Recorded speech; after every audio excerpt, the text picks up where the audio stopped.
প্রস্তাবিত বাজেটের বিভিন্ন বিষয়ে শুভঙ্করের ফাঁকি দিয়েছে সরকার। কালো টাকার বৈধতার সুযোগ দিয়ে সৎ করদাতাদের নিরুৎসাহিত করার পাশাপাশি তা জুলাই আন্দোলনের চেতনাকে প্রশ্নবিদ্ধ করেছে। মঙ্গলবার সিপিডির বাজেট প্রতিক্রিয়ায় এমন তথ্য জানান বক্তারা। বিস্তারিত সানি আহমেদের রিপোর্টে।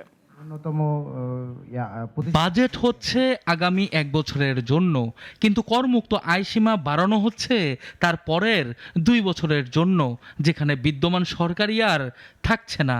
দেয়া হয়েছে অপ্রদর্শিত অর্থ বৈধ করার সুযোগ। ফলো করে এই বিশ্লেষণটা করে থাকি।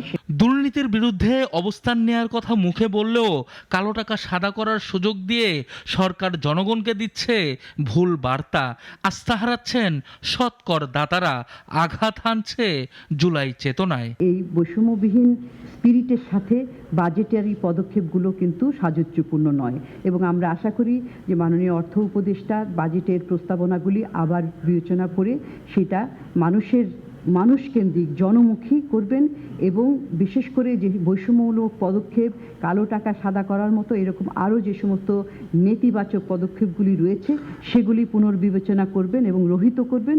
বিগত সরকারের বাজেটগুলোতে যাদের কাছ থেকে নানা সমালোচনা আসতো তাদের নেতৃত্বেই প্রণীত হয়েছে এবারের বাজেট, যেখানে অর্থনীতিবিদদের ছড়াছড়ি, কিন্তু তারাও পড়েছেন ব্যাপক সমালোচনায়।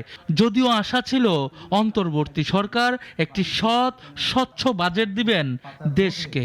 আমরা কিন্তু এই ব্যতিক্রমী বছরে পরে রাজনৈতিক সরকার আসবেন, তারা কি করবেন এখন তো আর পূর্বাভাস দেয়া যাবে না, কিন্তু এই সময় কিন্তু একটা সৎ মনোভাব নিয়ে, উদ্যোগী মনোভাব নিয়ে করার এটাই কিন্তু সময় ছিল, কিন্তু আমরা ওই ধরনের রেডিক্যাল ইয়েতে আমরা কিন্তু যাইনি। দেশের অর্থনীতির বিভিন্ন সেক্টর উন্নয়নে সরকারের দেয়া বাজেটে চমক প্রত্যাশা করলেও আশাহত হয়েছেন জনগণ। তবে দিন শেষে স্বস্তি ও নিরাপদ বসবাসই এখন প্রধান চাহিদা। স্পিচ আছে, সেখানেও আমরা। সানি আহমেদ, নাগরিক, ঢাকা।